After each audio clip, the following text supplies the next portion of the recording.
Hello, everybody. This is Football Psych, and I'm Coach Mad Mike. And it's Lord Sarge!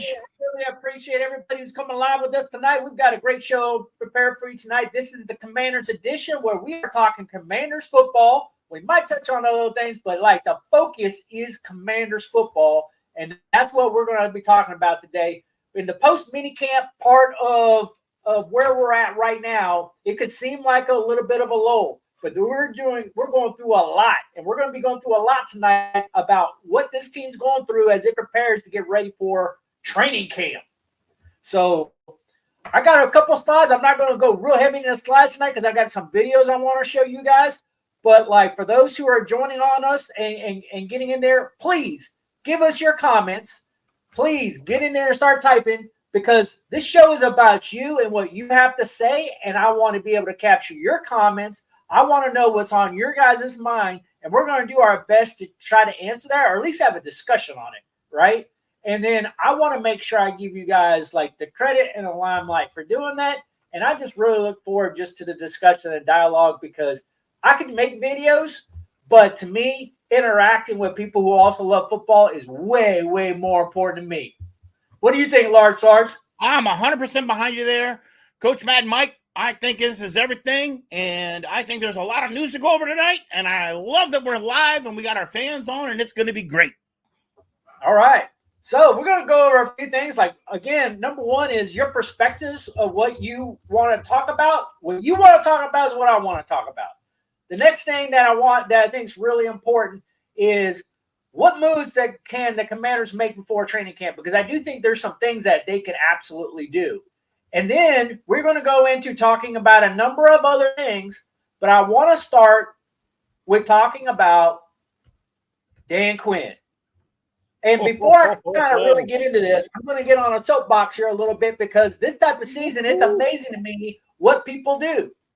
Oh, boy. Reporters out there will talk about all kinds of things, and it must be very difficult right now to have a job within the National Football League because if you're doing something right, somebody's going to automatically nitpick you and tell you you're doing everything wrong. And if you're doing something wrong, they're going to absolutely destroy you. You cannot win in the National Football. There's no win. So, it's just I think if you took a job in the National Football League, you just have to almost shut yourself off from the media and know that that's just going to happen. People are just going to beat you up. And reporters, everybody's an expert, and everybody just wants to beat people up. And I have a theory behind that. Because it's clickbait. If you tell somebody, they're actually screwing this up, I'll go, what are they screwing up? Let me go check it out. And they jump right on it. And it's just come on, give the guy a chance. He's just getting in the seat. He's just trying to make things happen. Don't beat him up so bad. So here we are. We got a Cowboys writer here. And so that should automatically tell you something already, because I report on the Cowboys too, and believe me, I don't point out positive things when I talk about the Cowboys, mainly because there's nothing positive to talk about the Cowboys anyway. Right? So I understand a Cowboys writer not want to say anything positive about the Commanders. Go ahead, Sarge. We got to send a shout out to Ginger for joining the channel tonight, and we got to send a shout out to Mark Albright. With a thumbs up. Great to have you, Ginger. Great to have you guys. All right. Send your questions to the coach. I'll get them to the coach. You'll get an answer. All right. So, get your comments in there. So, anyway, so when I talk about the Cowboys writer saying that he's already looking at Dan Quinn being a flop signing. Are you kidding me? He came from you guys. You were your defensive coordinator. He was great for you guys for 3 years. What, are you just butthurt now because he left the team and got a head coaching job? What is your problem? Come on now. This guy earned a head coaching job. And he went to a division rival, and now he's a Commander. He's not a Cowboy anymore. And you know what? How do you determine if someone's flopped or not? Because I will tell you, the free agency grades that have been out there on this guy have been A to A+ grades. The draft grades that have been out there on this guy have been A to A+ grades. That doesn't sound like flop to me. That doesn't sound like you're flopping. So anyway, Jerry Trotter goes on there and says, oh, well, This is what we think about Dan Quinn. We think he overspent on a pair of Dallas free agents. Okay, this is from a Dallas writer, so you might know what you're talking about when you're talking about Doris Armstrong and Tyler Beyonce. All right, but let me tell you about Tyler Beyonce as a center. He was your starting center. He's coming here to be our starting center. Do you know the average salary of a starting center is about $10 to $15 million per year? Do you know how much we're going to be paying Tyler? We're not paying him that. We're going to pay Tyler, I will tell you right now, we're going to pay him $4.4 million a year, and that's rounding up. Half That price? is Like half price? We're paying that half is price? that is about a third of the price. And he's a starter. Like, Right, to you me, made that's me a a believer. bargain deal. How do you say you overspent? That sounds like a bargain deal to me. You made me a believer because I was believing what they were putting out on the news there. I'm like, oh my God, Dan Quinn is a bust. Now you're making me a believer. And then you look at Doris Armstrong, who's going to be our starting defensive end. Now, he's not Montez Sweat. I get that. So all you Montez Sweat fans out there like me, I absolutely get it. Like, he's not Montez Sweat, but he's going to be our starting defensive end. You know how much starting defensive ends go for? They can go from anywhere from $10 to $20 million. Yeah. Per. Oh, yeah. How much are we spending on Doris? Doris, guess what we're going to pay for him this year? $5.1 million. That is half price. That's a bargain deal. We did not overspend. And oh, by the way, then he goes on to say, well, and a 33-year-old tight end in Zach Ertz, who only played 17 games in the last 2 seasons. It's because he was hurt. Players get hurt in the National Football League. I got it that he's 33 years old. We're not breaking the bank with him. We're not overpaying. We need a veteran in the locker room because Logan Thomas is gone. And by the way, we got Ben Sinnott. Ben Sinnott needs a veteran to learn under. He needs to learn how the techniques. You're right, Coach Mad Mike. And guess how much we're paying? We're only paying him $2.4 million. That's nothing. That's nothing. That's nothing when you talk about starting tight ends in the National Football League. We're paying nothing. Nothing. That's so nothing. where do you go off and say, Jerry Trotta, that we're overpaying for players? It's not happening. Then Trotta concluded by asking his readers, because I guess I'm technically one of them because I read it, but I don't agree with anything that he says. But he goes, asking his readers, do you think Dan Quinn already regrets signing Eckler? Are you kidding me? Like, we already regret signing him? Why? Because he went through OTAs, and oh, by the way, he's perfectly healthy and he's doing just great. What is it exactly that we should regret? Well, there's a couple other articles on there, and there's a couple more things I'm going to get into that talk about this. But I'm going to tell you something. When I look at a situation where I look at what exactly do we think about Tyler Eichler, I think of him as an Antonio Gibson replacement. That's exactly who I think it's going to be, right? And Antonio Gibson didn't compare nothing compared to what Eichler did last year. So I got some stats because stats matter. All right, so let me tell you something. Austin Eckler, he rushed for 179 carries for 628 yards and 5 touchdowns last year. But he also, receiving-wise, had 51 receptions, 436 yards and a touchdown. That's over 1,000 yards of offense in a season. Not blaring great numbers, but in comparison to what we did when we had Antonio Gibson last year, who only rushed for 65 carries for 265 yards and a single touchdown. Yeah. And caught 48 passes for 388 yards, which is a total of 654 total part of offense. That means Gibson only produced about 60% of what Austin Eckler did. And their salaries are virtually identical. So who would you rather have? And by the way, that was Eckler's worst year because they were kind of getting away from him a little bit. Right. He still has the ability to perform so much better in this offense. And he doesn't have the fumbling issues that Antonio Gibson has. So when you really take a look at it, you're just like, who would you rather have? I would rather have Austin Eckler. So, Trotter, I don't agree with you. I'm not going to agree with that. Now, we're going to get back to that a little bit later because there's a whole lot more I want to talk about when it comes to Austin Eckler. And when I talk about what Trotter has to say, because there's more to his article, and I found another article on him. So, like, oh, yeah, I'm on the Trotter rampage right now. Wow. But before we get to that, go ahead. We got to send a shout-out to Serenity. All right, Serenity. Serenity just says they're throwing shade. That's what they're doing. They're throwing shade. All right, Serenity, thank you for the comment. I appreciate the support. You're absolutely right. I think they're throwing shade too. So we're going to go on to another big topic that came up this past week, and it has to do with, I'm going to put it up here, Brandon Ayuk. Brandon Ayuk is the starting wide receiver for the San Francisco 49ers, who has point blank said his team doesn't want him anymore. And it just so happens he happens to be best friends with our starting quarterback, Jaden Daniels, and they've been hanging out a lot lately. Actually, the past couple of days, they've been spending a lot of time together. But before that, they actually had a phone call, and it was recorded, and it was blogged, and I want you all to check it out. Here it is. Bro, look in the cam, bro. Look at the cam. That's Jaden Daniels. You got me vlogging this shit. Bro. Okay, so we're vlogging the whole thing. What happened, bro? They said they don't want me back. I swear.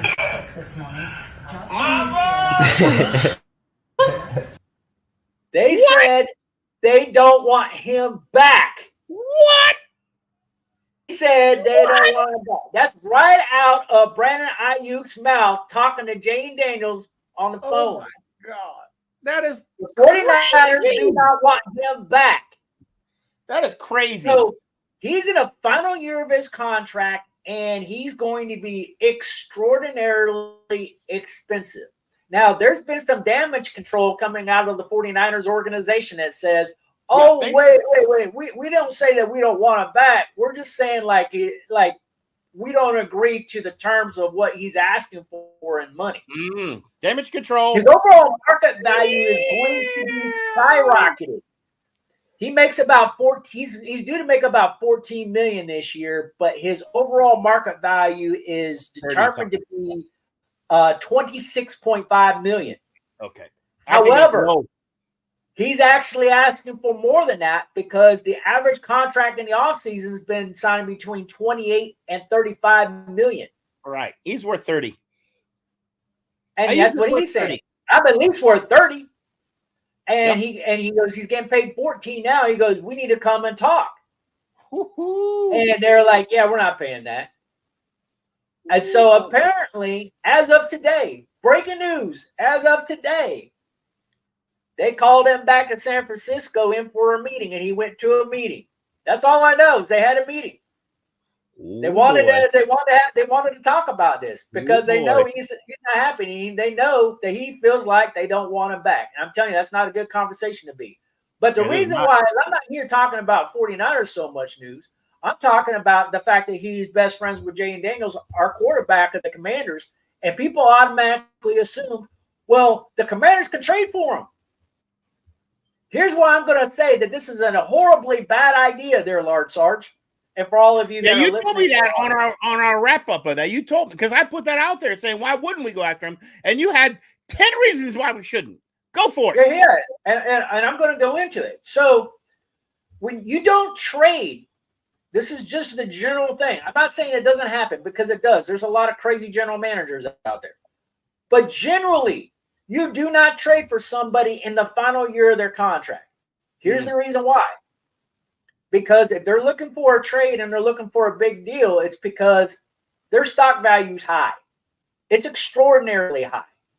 And, oh, by the way, you're going to have to trade draft capital to go get them. And then as soon as you get him in the building, he's going to want to renegotiate his contract to be paid one of the highest paid salaries in the NFL for his position. It's going up. You're right, Coach Mad Mike. It's going up. And so you don't want to go into that giving up multiple draft capital and having to shell out a top-rated salary for a player. Where if you waited a year and he just hits free agency, well, then you only have to deal with the salary, but you don't have to give up all the draft capital. So if I was Adam Peters, I would not bite. I would say, he's unhappy? Good to know. I'll remember that for next year when he becomes a free agent. Because here it is. I'm going to tell you right now, there's not a team in the National Football League, and I'll go ahead and stake my reputation on it. Like, there's not a team in the National Football League that will give a first-round pick for this guy. You don't think so? In the final year of his contract, it's not going to happen. In order for a deal like this done, you're going to have to give up a second or third round pick and be willing to come to the table and almost not only renegotiate a contract that's going to be in the 4 to 5 year range. It's going to be over $30 million, and a lot of it's going to be guaranteed. And the signing bonus, you better be ready to write a big check. That is a tall order to ask of any football team. Coach Mad Mike, you think he's staying in San Fran, or you think he's gone? What at the end of the day, what do you think? It's very hard to say because there are crazy general managers out there. All right, there really are some serious ones. I don't think Adam Peters is one of them. Right? Some of the people that we've had in the past, I've been like, oh, yeah, we're stupid enough to do that. I mean, Adam would know this guy. You know, Adam knows this guy, right? He knows this guy because, yeah, he was there in San Francisco. He was the assistant GM there. So he knows him. And believe me, a lot of people around the league know who Brandon Ayuk is. I mean, there's no secret about this guy. He's great. Like, there's phenomenal. Who wouldn't want Brandon Ayuk, right? So it's not about whether or not every team in the National Football League would want him on his team. It's whether or not you could get a deal done. Mm-hmm. And those deals, it's like, do we have the cap space? Yes, but that's like salary cap suicide. You don't want to do that. You also don't want to give up multiple draft picks on a team that's rebuilding because you could still get this guy next year and still have a couple of draft picks to go get two other great players that you're going to build a program around. You just don't. Mike, do you think there's a future for Brandon Ayuk in Washington? It just really kind of depends because, like, I think what's going to probably happen in San Francisco is there's going to be a lot more damage control. It probably started today when they pulled him in for a meeting. There's going to be some damage control because that little blog phone message that I showed you hit the media like a storm. Oh, my God. Pat McCaffrey is one of those shows that I watch. Of course, he over-embellishes everything, right?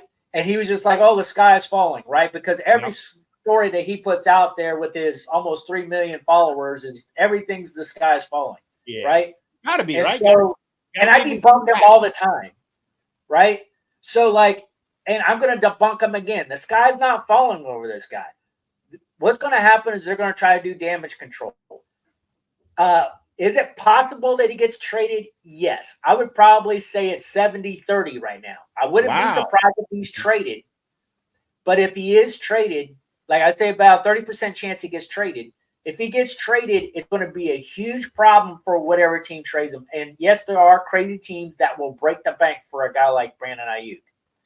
But it's got to be a team that thinks, like, that's the guy that's going to give us a real shot. Right. Right? The Commanders, I would tell you, because I know Adam Peters watches my show, right? Adam Peters, don't do it. All right, don't do it. Don't do it. All right, don't do it. Like, because it's going to be a second and third round pick. Don't give it up, and don't pay this guy $30 million a year. You already got Terry McLaurin. You've already got him wrapped up for the next couple of years. As much as I would love to have Brandon Ayuk like the rest of them, it is way, way too much. Too much. Hey, Coach Mad Mike, Ginger's got a question for you. Yes. And she wants to know, is the salary cap the same for all teams in the NFL? Yes. Yeah, there is a cap for all teams. Great question, Ginger. Yeah, there is a level that's set in order to make it even for all teams in the NFL, right? So, because you have rich owners and you have richer owners, and then you got those insanely, grossly out of disgusting rich owners. And to keep those guys from just buying up all the talent, they set a cap, a salary cap for every team based off of overall revenues, and there's profit sharing that happens according to the collective bargaining agreement every year, and those limits are set per year. And it goes up. It goes up every year. I don't recall a time where it's ever gone down, but it goes up every year, and based off of how much revenue comes in, and then they determine, like, this is the cap. It's set by the league, and you cannot spend as a team more than that much amount on salaries. And it's in the range right now over $200 million for that. And you got to get the top 51 players on your team have to fit within that. It's called the 51 rule. Even though you have 53 players on your team, the top 51 count against that cap number. And so, great question. But yeah, it is the same for everybody in order to not disadvantage other teams. Now, you don't have to spend all your cap money, but there is a spending limit. Coach Man Mike, I know why the salary cap goes up every year. Why is that? Because I drink too much beer and eat too many hot dogs. So you're subsidizing the NFL? That's why. Yeah, you're doing a good job of subsidizing the NFL? I'm subsidizing the NFL with hot dogs and beer. Oh, my goodness. All right. Well, hey, I tell you what, when I listen to this stuff more and more on like Brandon Ayuk, and I listen to all these things that, all these different stories that I do find it quite fascinating, right?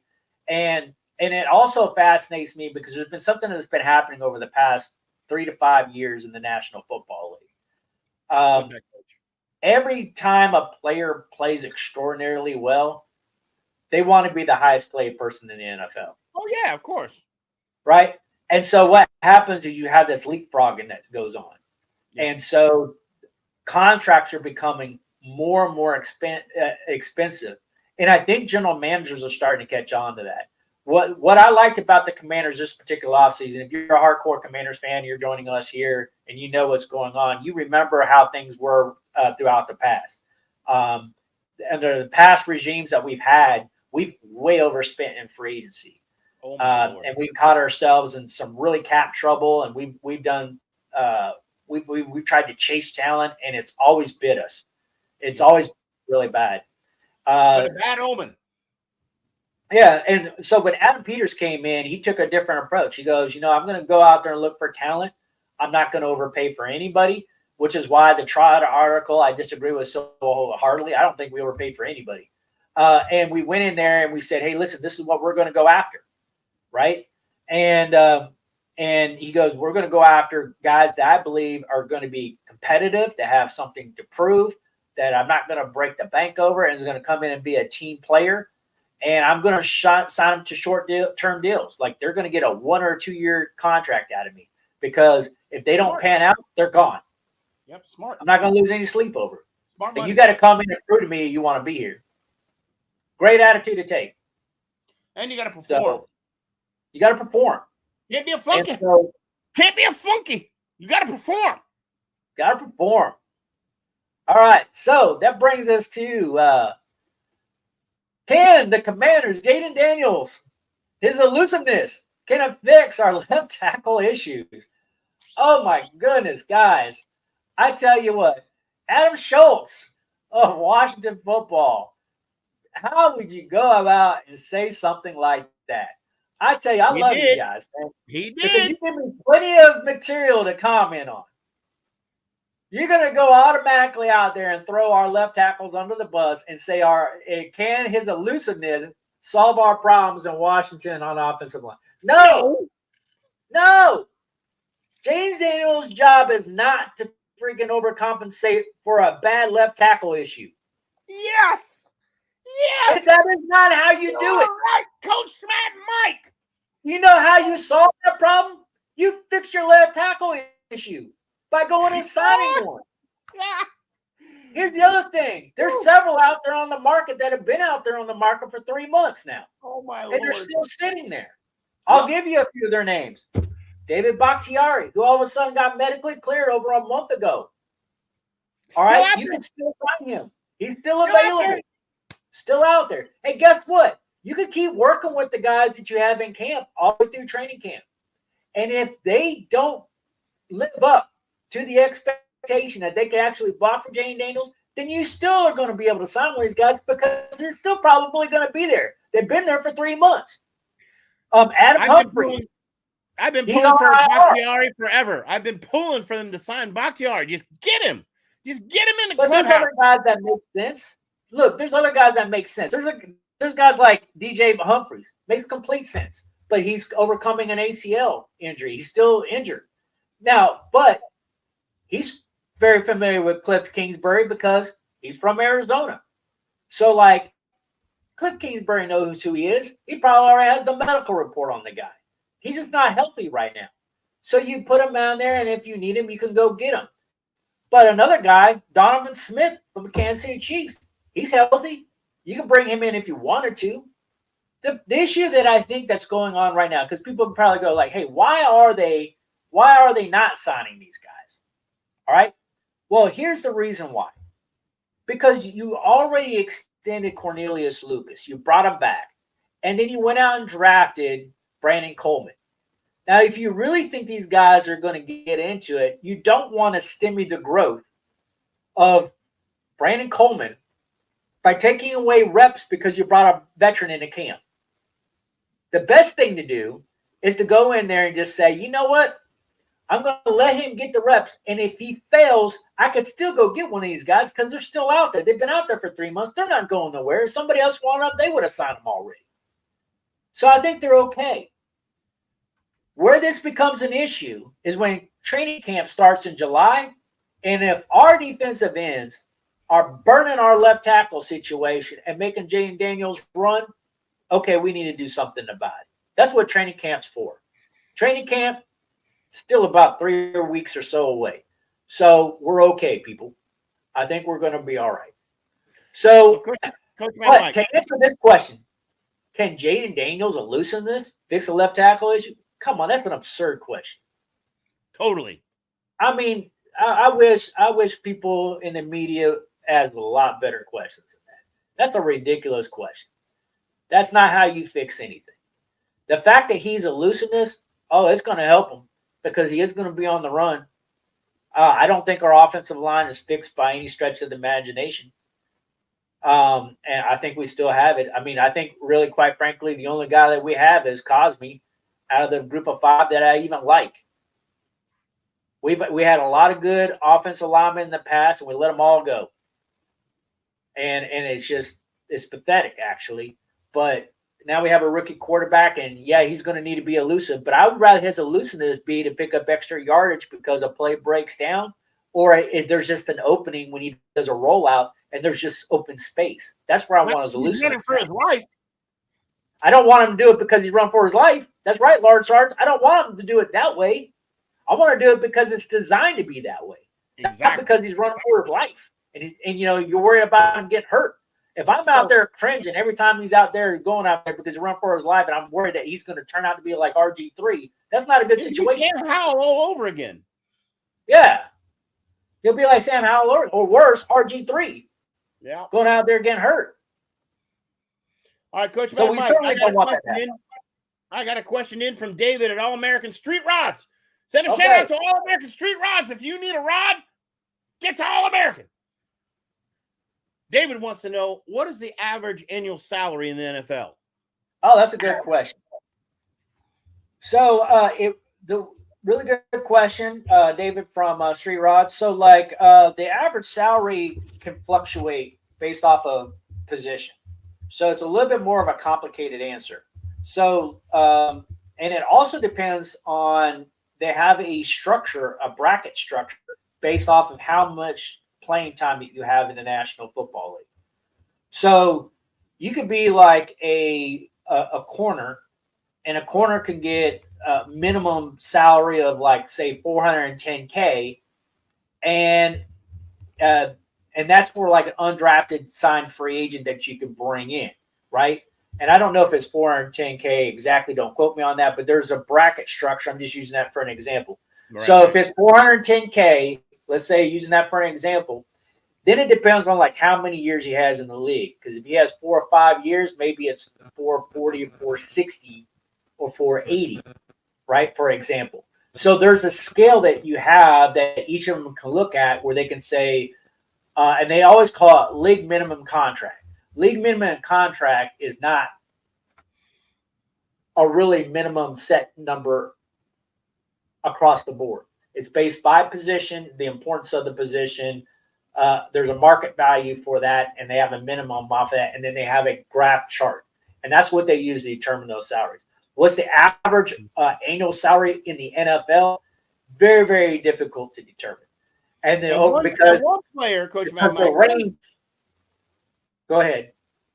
One player on one team could have a completely different salary on another team, depending on what their needs are and how much salary cap they have. So, everything's negotiated, but like there's a lot of tools to determine a fair market value of a player, and so they roughly get kind of close. Like I'll give you an example. Let's go back to the Austin Eckler, Antonio Gibson example. So when Antonio Gibson left, we let him go because we were going to decide Austin Eckler. He went to the New England Patriots, and they paid him $4.2 million. Bargain. For the year. That's going to be his salary for this coming year, $4.2 million. We signed Austin Eckler to replace him, and we're paying him $4.6 million. So very close. Very, very close, right? Because they do determine based off of the position and how they're going to be utilized and all those things into it, and productivity and everything else like that. Everybody would agree Austin Eckler is a higher caliber player than Antonio Gibson, and he gets paid about $400K more in his hour. We got a steal on that one. I think we got a steal on that because. And you remember, Coach Matt, Mike, you remember all the running back controversy the last 2 years? How all the running backs were getting way overpaid, and all of a sudden the owners said, "Oh, whoa, no!" And the running back frenzy. Look at that video that we did on the channel for the running back frenzy. But the running back frenzy this year, everyone came down in price. And now top level running backs going for about $8 million a year, right, Coach Mad Mike? That's true. And we've had a little bit of a running back renaissance in the past couple of years where their market values come significantly back up. They were very deflated for a while because there was a belief in the NFL that we were turning into a passing league and people were getting mostly away from the run, and that it was very easy to get a running back in and have them run between the tackles. That's not really true. And it doesn't take into account how much abuse that they take by getting just constantly pounded. So, there's always this ebb and flow of where market values are with players and how things work out. And so things go up and down. But there are a lot of tools out there. I look at a lot of those tools because I kind of find them. I'm a little bit of a geek that way. I kind of find them somewhat fascinating. How do they determine those values? And so, I do check that out quite a bit. But I do like the Austin Eckler Antonio example. I hope that answers the question. But to determine what the annual salary is across the NFL, David from Street Raw, is very, very difficult to do that because players can get paid anywhere from like $400K all the way up to like $52 million in a year. So like it's just really that drastic of a range when it comes to salaries. So Coach Matt, right, in your opinion, just for the education of the fan, and I am the fan, what's obviously the highest paid person on any team's the quarterback, right? Obviously, right? Typically, yeah. Typically, that's what's correct. The number it's not always the case, but typically it is. Yes. What's the number 2 position now in the league? Roundabouts on average. What's the number 2 highest paid? Running backs, ends, receivers. No. I think it's a little bit of a toss up between an edge rusher, a left tackle, and maybe a wide receiver. Wide receiver. And that just goes to show how important the left tackle is, right? How important left tackles are usually typically typically a left tackle's your most expensive offensive lineman position. Wide receivers markets are going up a lot, especially if they can really get separation out there and really give a target for a quarterback to throw to.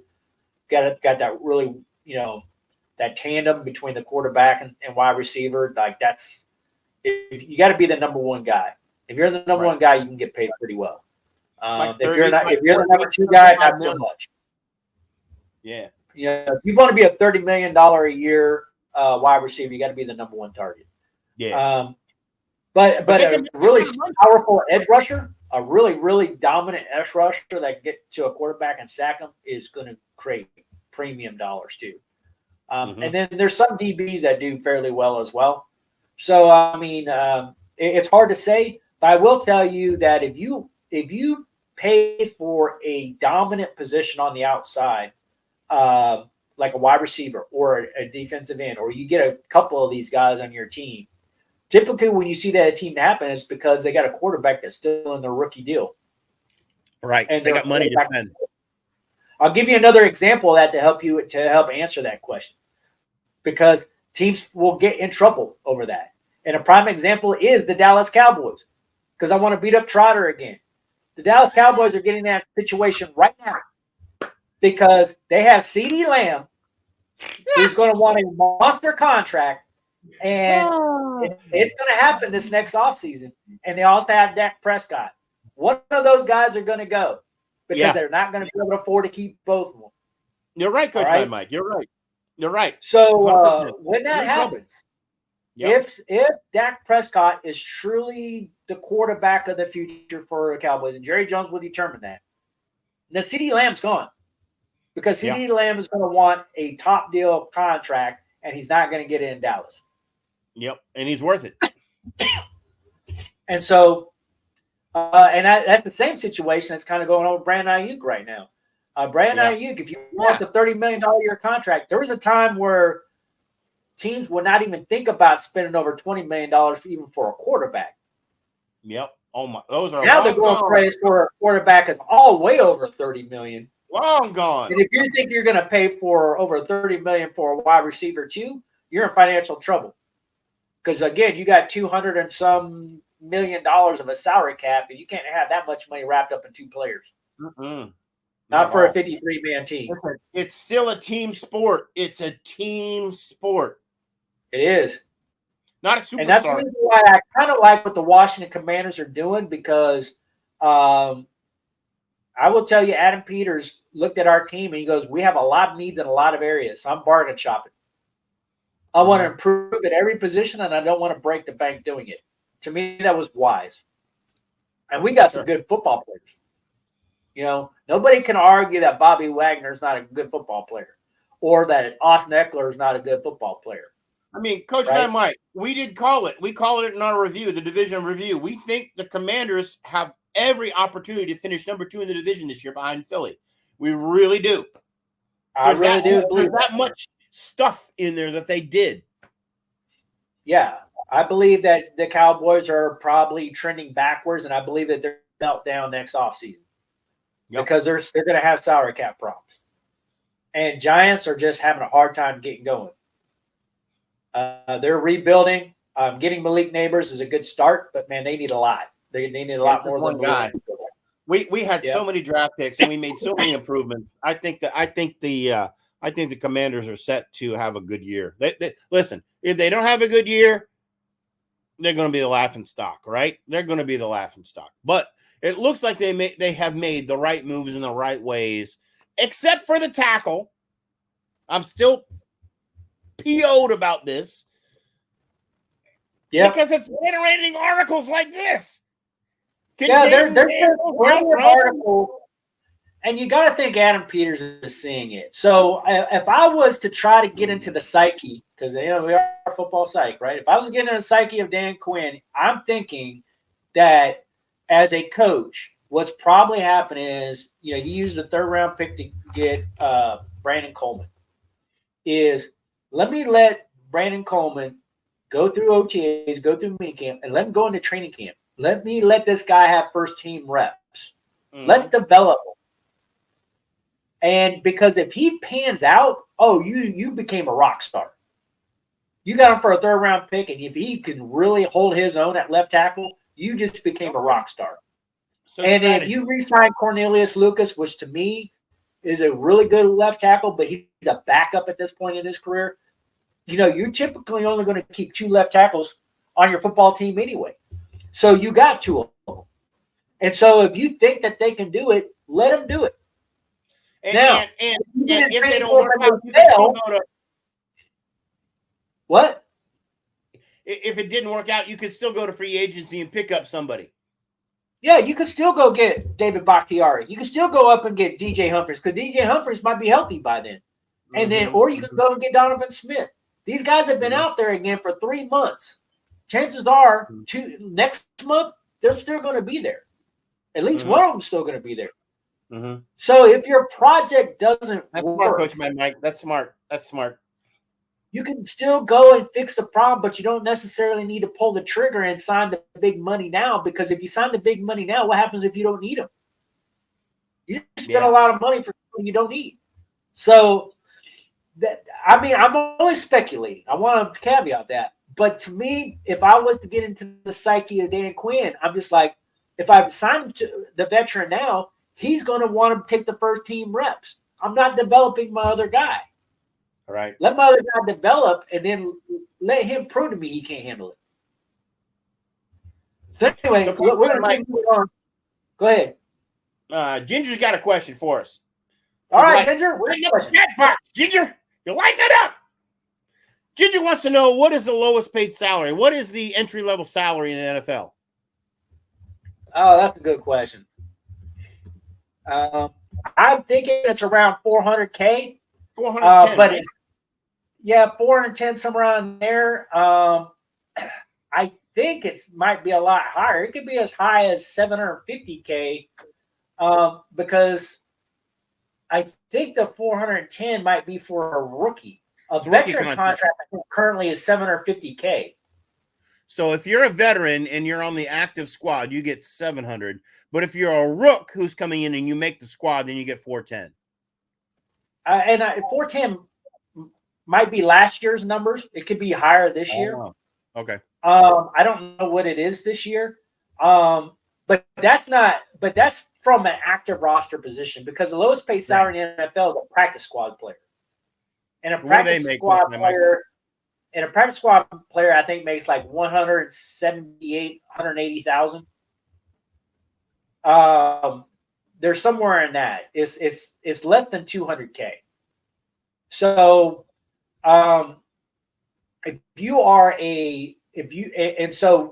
we will carry 16 practice squad players. And a practice squad player, for those of you who are kind of new to that, is a guy who's allowed to practice on the team. They're part of the team. They're allowed to practice with the team, but they're not able to suit up and actually play in a game. You would have to actually sign them to an active contract for them to actually play in a game. So they won't even dress out. They won't even go to games unless they're in street clothes. But they show up to practice every day. They're training. Got to be in practice. I mean, 180K, 190K year to practice and play football is good salary, right? And the whole idea is, I'll get my ice bath. I'll get a massage. I'll go to the weight room. I'll take my 180K for that. Are you kidding me? Yeah, you'll do all that. But you're also being coached up and conditioned and everything else like that, so you can move up and get signed to that contract. And when you do, you're going to get a big pay raise out of doing that, right? So everybody's trying to play to get up there, right? And it's a good way to develop players by bringing them in practice. You got a young person has potential, just not really quite ready yet. You put them on the practice. All right. So we're going to keep moving here. So I'm going to go back to the Austin Eckler thing, because here it is. All right. I'm a huge Kay Adams fan. She runs the Up and Adams show. She used to be on Good Morning Football. I used to really like watching her doing stuff. Well, she was able to bring in Austin Eckler and actually talk to him and interview him. And according to our good guy, Jerry Trotta, who I seem to want to beat up so much today, he actually thought that the reason that Eckler gave was completely ludicrous. Well, no, it wasn't. And I'm going to get ready to tell you why there, Trotta, why it wasn't ludicrous, because I actually believe with Austin Eckler on this. And here's the comment he said. He goes, I think you can kind of see how they, being the Chargers, have been building the team so far this offseason, is what he said. They went out and drafted a tackle in the first round, which we all remember that, right?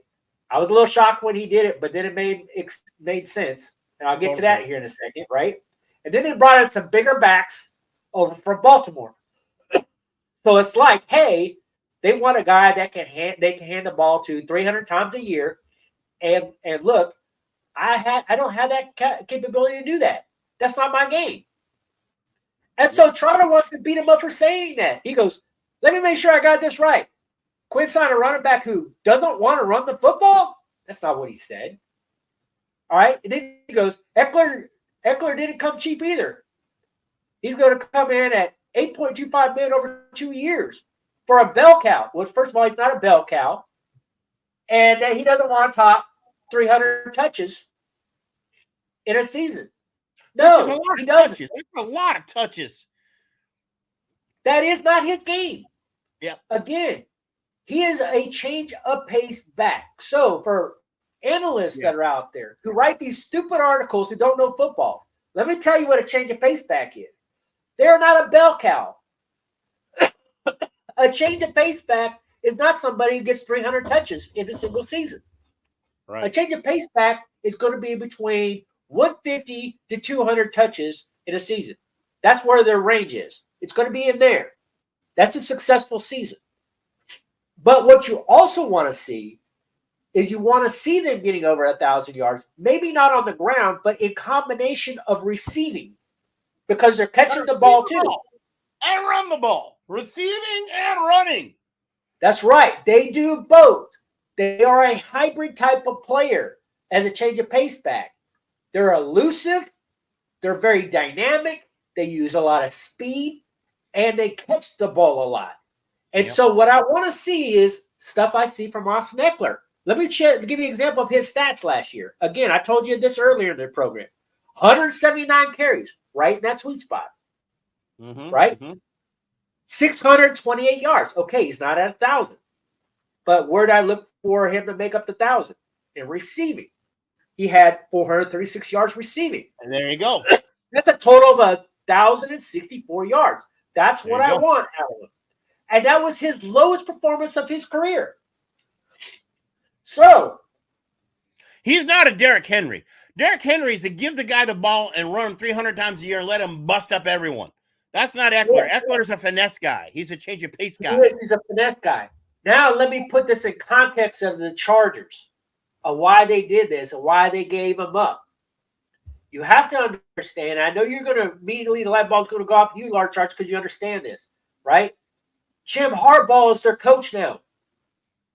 He is an old school smash mouth football kind of guy. Football guy. He won the national championship at Michigan last year because he did something that other teams around the NCAA weren't doing, and that was running a smash mouth football kind of game. And he ran the ball down all of his opponents' things, and he won a national championship with it. Yep. Guess what? The National Football League is just as soft as the NCAA is right now. They are not prepared for smash mouth football. They run this spread kind of pass-oriented offenses out there because everybody copies everybody. Yep. And Harbaugh is going to come to the NFL, and he immediately signed a left tackle, which tells you he's beefing up that offensive line. And he goes out and gets power running backs because he wants to abuse you with the football. That's not Austin Eckler's game. Guess what? We don't want him to do that either. Nope. That's why we have Brian Robinson. Exactly. We want Austin Eckler to be a change of pace back guy. Eckler is right. Jerry Trotta has no idea what he's talking about. And you know what, Coach Mad Mike? I see the same mistake happening up in Detroit right now. I know it's not, we're on the Redskins channel, but they got rid of my favorite guy, the fullback, and they're changing that out. And they're going to more of a pass offense instead of the smash mouth that the Lions played last year. And I am in total disagreement with it.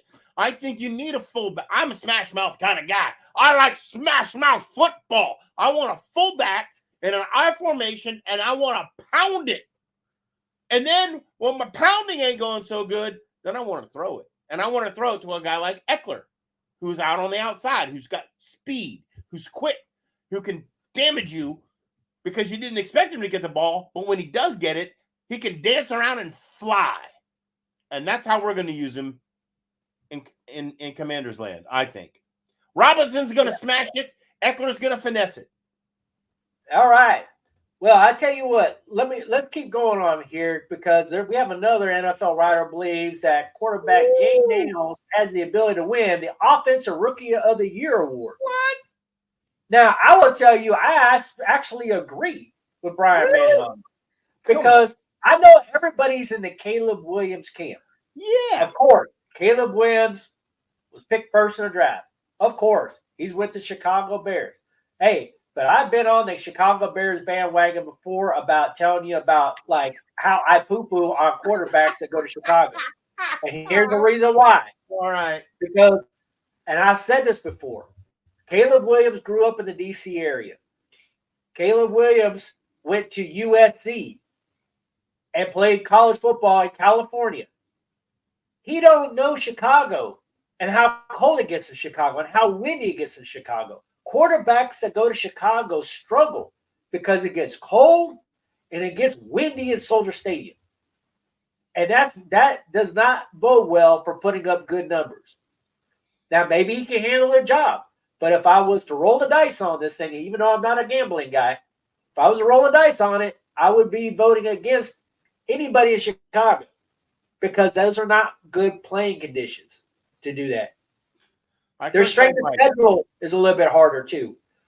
When I look at Jaden Daniels and I look at his elusiveness and what he's able to do, if he gets the protection that he needs, he's got a lot of weapons to throw to, and he can make a lot happen with his feet. So his numbers might look better than Caleb Williams when the season's over. He can have better passing numbers, and he can have better rushing numbers, which might make him a stronger candidate for Offensive Rookie of the Year, regardless if you think Caleb Williams is better or not. So you don't have any faith in J.J. McCarthy or Bo Nix? No, not at all. Who decidedly have a lot more to gain by having a decent year than Jaden Daniels, who's expected to produce because all the pieces are around except for the left tackle. Yeah, but I love what I'm hearing out of Washington when it comes to Jane Daniels, and I know I'm biased, and I don't mind telling you I'm biased. It's high. But hey, so I got video. Because I just want you to hear not only from what Jaden Daniels has to say, I want you to hear from his head coach. I want to even hear from his fellow teammates on what they're saying about him. Here we go. Or asked anybody in the building. One of the things that I love about him, he's got this demeanor about the execution, about the confidence. He's got a swagger to him. He really has a very firm handle on the things that we're doing, but he also has the humility of a young player.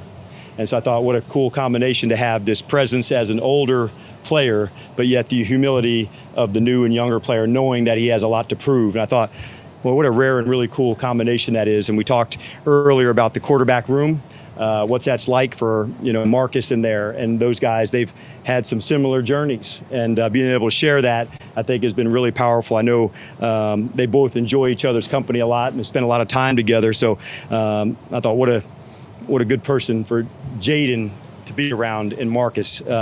Marcus has the competitive fire and the humility as well. So there's a kindred spirit, although the age is a little different. There's a lot of similarities with the two of them. Yeah. All right, before we get to that, I think that's an important thing because, one of the things I would try to do understand the psyche of Dan Quinn, and it's kind of hard for me a lot of times to kind of get into his thought process. Like I relate with Adam Peters probably a little bit better because when he speaks, I kind of get exactly where he's coming from.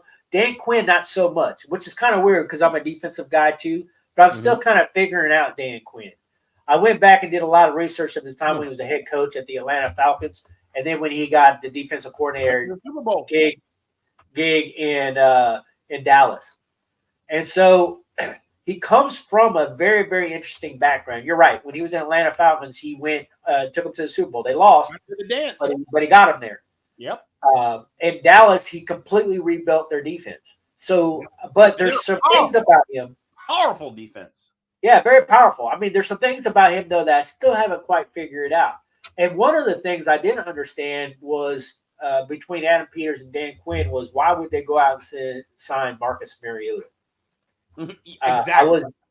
I was very, and everybody is very quick to hate on the thing like, hey, we should have kept Sam Howell. Don't Yeah. do that. And I'm right there in that camp too. Like, I'm not going to lie about it. I wanted to keep Sam Howell. Absolutely. But when I started really researching Marcus Mariota and the playing style of it, it told me something that was very interesting. I mean, he's a Heisman guy. I mean, whatever, but how? Not that. No, it's not that, Large Sarge. It's their playing styles, and the way that they execute is almost identical. Really? The way Jaden Daniels plays is a lot like Marcus Mariota and vice versa, but Jaden Daniels, I think, is a lot more talented. And if you can get that and you get them working together, those synergies in there, not only do you have the ability for them to kind of work through those scenarios together within film room and discussions of doing that to make Jaden Daniels better, but in the event he does get hurt, Marcus Mariota could come in and they're basically running the exact same style of football. All right. Now, that makes sense. But you know it what? makes sense. Seriously. But here's another thing. I just don't want to get this other point out of the way. The other point is you remember how early I called Jaden Daniels to this team. Yes, you did. It was like 6 weeks before it happened. 100%. And even with the crazy emoji thing where people like all of a sudden they think that it was going to be Drake May, I was like, no, this is a done deal. I called it a long time ago. It's Jaden Daniels, and I was right. You're right. There's a part of this that I believe that this organization knew it a long time ago too. Because why would you get a guy like Marcus Mariota so early? We talked about this before, and the only thing I can think of is if you're forecasting to get a guy like Jaden Daniels would be the only way that makes sense. You think it was a deeper plan, a lot more strategy. It was a deeper plan all along. And I'm just now figuring this out because the Marcus Mariota signing never made any kind of sense to me. And now it makes a lot more sense. It's connected. It's connected. So let's continue listening to Hold a Jaden. second. Coach Man, I got to say something. I'm sorry. I want to see the Commanders win. I do. I mean, that was my very first team I ever went to a football game with. My daddy took me to the Giants and the Redskins when I was just a little Sarge, not a large Sarge. I'm going to tell you something. Jaden Daniels is tiny. He's going to get his butt crushed. He's tiny. Every time I look at film on this boy, he's a little skinny little toothpick. Now, he might be able to run, and no one can tackle him because he's thin. But if he gets hit by anybody of any size, he's going down. He's thin. He's tiny. He does not have the beef to stand in the pocket. So I am 6 foot, 208 pounds is what I weighed in this morning on. 6 foot, 208 pounds. He is 6'3", 208 pounds. Thin. Yeah, that's pretty skinny. He needs to beef up. He needs to beef up to about 220, 225. You agree with me. But he's young. Mike agrees with me a little bit. But if he has the weight, he won't be fast, right? So he might be, but I mean, you want to add muscle. You want to keep lean, but you want to add muscle. You don't want to just start eating cheeseburgers. He's cut. It's just he's cut. Little bones. He's not a big bone boy. And you're naturally going to fill out when you get older too. I mean, he's a young kid, right? So I mean, you're going to naturally fill out. But like, if he's in the weight room and he keeps pumping iron and he's putting on lean muscle mass, I mean, he's going to be all right. All right. And we get him a lab tackle to protect him. I just say just the learning curve of going out there and learning how to be a pro. I know I said that previously in minicamp that I just want to learn how to go out there and be a pro. And that's probably the biggest gap for me is learning how to be a pro. Having the routine, the playbook, stuff like that. And, I'm just trying to soak up as much knowledge as possible. A lot of guys keep saying, I get here at 6:30 and Jaden's already here. So what time are you getting here? And what are you doing in the morning when you get here? I mean, I get here around like 5:45. And just like walking through in the bubble, in the indoor, watching film and stuff like that, but just trying to prepare myself for the day. It's kind of just that routine that I had when I was in college, but now I'm in there actually walking through because I'm still learning the playbook and trying to grasp everything. So just being comfortable for the day and being ready to go out there and go out and compete at practice. They're all different. All right, so we're getting ready to listen to Austin Eckler. That's Austin Eckler right there. But I like a lot of things of what Jaden Daniels had to say there. Absolutely. Good kid. He's a great kid. like incredible work ethic, dedicated. You can tell he absolutely wants to be there. Yep. Not only is he like the first one in the building, like it said off of there, like he's like literally the first one in the building. He's actually like one of the last ones to leave too.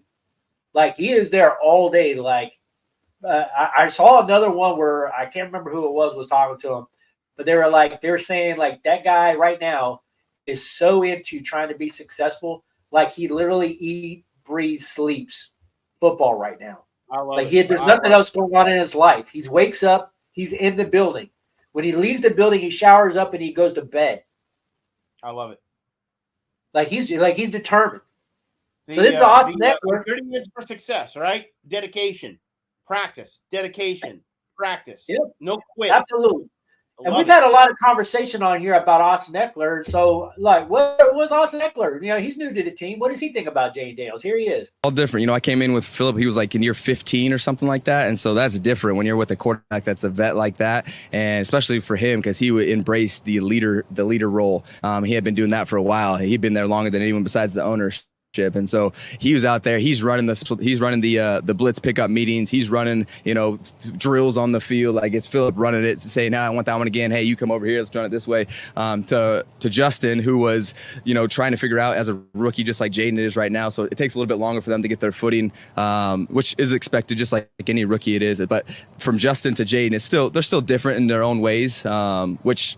All of us are as players, and so you build your identity, but it's really hard to tell anything until we really get into preseason to see how it's playing out. But I'm proud of what the strides he's made so far. He's embraced the leadership role. Things that I love to see, especially from the quarterbacks, is if you don't like a route or something, you're calling me up. He's done that a few times after practice route here, getting routes, him and Mariota too. We're getting routes about, hey, we saw this in practice. Let's redo that one. Hey, you dropped this one. It was a bad throw. Let's redo it. That's the start of showing good leadership, and it's going to translate into the fall. All right, so that's a good perspective from Austin Eckler, who's new to the team. He's worked with veteran quarterbacks before. He's worked with rookies before, right? And compared to Justin Herbert, I think that's a good comparison. But you notice he didn't compliment one over the other. He just said they both have the same traits. But yeah, I like the fact that he mentioned Mariota. There's something positive about having Mariota in the locker room, right? The experience that the guy's got. He does have league experience. He does. And, there's some other interesting comparison. Like most people don't realize, but he was picked number 2 overall in the NFL draft as well. Of course, he failed a lot, but he's had to overcome some issues, and he's done. And I think if you can take away, like you don't want to learn lessons from experience when you can learn them from wisdom. Absolutely. Hardest thing for us to do, right? Hardest thing for us to do. Like we want to make our own in every walk of life. Hardest thing to do. Learn from wisdom. Hardest thing to do. But I guess if you really want to be great, I think you need to be smart enough to say, you know what, I think I'd rather learn from wisdom than me getting out there and failing. Right. Right. And if you really want to make a commitment to you got somebody who goes, listen, I know what right looks like. I also know what wrong looks like. And I can tell you exactly what you don't want to do that's wrong. So before you go down that road, let me tell you, we don't want to go down that road. Yeah. Right? And Eckler sounds like he knows his QBs. He knows what he likes. And there was nothing negative there. So nothing negative. And then we got our number 1 wide receiver, right? We don't need Brandon Ayuk. We got Terry McLaurin. And so what does our number 1 receiver say about our quarterback? Yeah, let's hear this. All right. He's very charismatic. I think he's really personal when he walks into the building. He just has a calm demeanor about him. He's very approachable. So guys have no problem whether you're an offensive lineman, receiver, running back, talking to him, communicating what the objective is of this play or what he's seeing, what he's thinking. And he came in really prepared. I feel like when he was getting 1's reps or where he's working with the 2s, like he does a great job of getting the most out of the reps that he needs to accomplish. And I think he's going to be a really good player because of the time and the work that he puts in. Like, I don't think I've had a young quarterback that really has come in and within the first week, he's like, hey, can we get this route or let me get this rep after practice? And so it's exciting for me because, that opens the door because, they got a lot on their plate. But at the same time, when there's that open door of communication and he's not afraid to get that work in before or after practice or talk through things, it makes the growth part a lot quicker. And he's very talented, but he's extremely humble as well. And I'm looking forward to see how he continues to grow. And it's hard to pinpoint when you're around him more. You can really tell, like, he's humble, but he's confident in his ability. Like, he's played at the highest level. He's played against really great competition, and he knows that he can make all the throws. So he's not putting the cart before the horse. He's literally taking this thing day by day, and he's doing a really good job right now. That's a lot coming from Kerry. Yeah, that's a lot. That's a lot. That's really positive.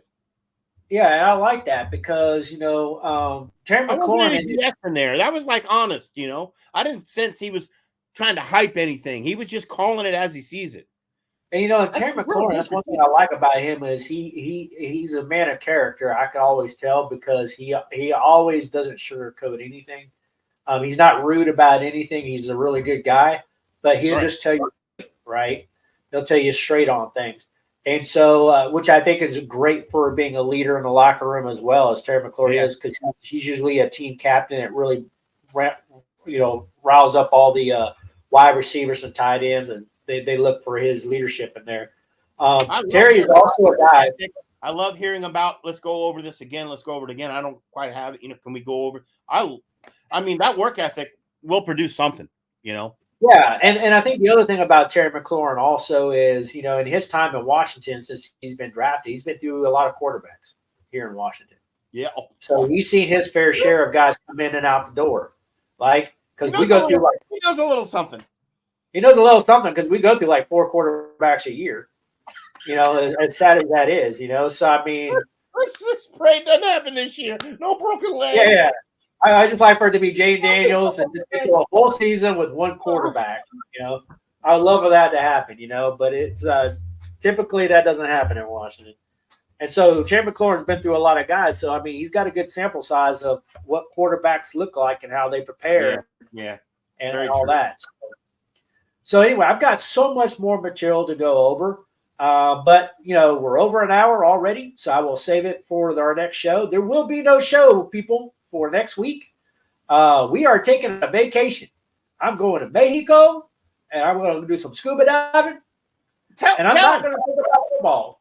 Tell them what happened, Coach Mad Mike. Tell them how you got your certification. You got to tell them. No, I ain't got to tell them nothing. What are you talking I'm going to tell them if you don't tell them. I'm going to tell them. Go ahead and tell them. You're looking at the very first in the entire world. Let me get my focus here. The very first certified COVID diver because they got COVID during his certification. Yeah. So last week I got COVID diver with COVID. It's impossible, but he did it. Yeah. So somehow last week I got COVID, and I just realized I was sick. So Lars started telling me, take Afrin. You'll clear that stuff up, and you'll go out there scuba. So I'm over there squirting Afrin up my nose. I go out there. I'm like, okay, I'm clear enough. And I'm over there scuba diving. I can barely breathe. I'm just like, no, let me shoot some more Afrin up my nose. And I'm clearing it out. And I get scuba certified. I go through scuba school, and I get scuba certified. And then I come on the back end of that thing, and then my wife gets sick, and she loses her taste and smell and all this stuff like that. And we had these old kits from back in the COVID time period still in the closet. She pulls one out and just gives one to herself and tests positive. And she goes, "You gave me COVID." I'm like, "What? I don't have COVID." She goes, "Yes, you do." And then I realized I've been sick for the past 10 days. And I'm just like, okay, I guess I had COVID. So congratulations, Coach Mad Mike. You are now a certified scuba diver, and you're going on your first dive on your vacation in a cenote in Mexico. And I'm so proud of you. Yeah, I am. And I'm going to do it, try to be COVID-free when I do it this time. Let's hope so. All right? Let's hope so, right? Oh, my so anyway, hey, love you guys, man. I appreciate y'all tuning into the show. Please tell a buddy. Please spread the word. Let's get more people on here to communicate and get done. Appreciate the questions that we have. We want to get more questions about the Washington Commanders and about what you think that they're going to do. And I'm also interested in your comments. If you think like the Commanders should be going in a certain direction that they're not, I would love to hear it. And so spread the word and let's get more people onto the program. Large Sarge, any parting words, or do we have any parting words from any fans out there? Football, baby! It'll be back soon. It'll be back soon. And we will have training camp coming up next month. And Large Sarge and I will be at training camp, and we will be trying to get some footage for you guys to put on the show that you cannot get on TV. So hopefully we'll have some behind-the-scenes kind of stuff for you that you guys will love and appreciate. Until then, this is Football Psych. We are out of here. Out!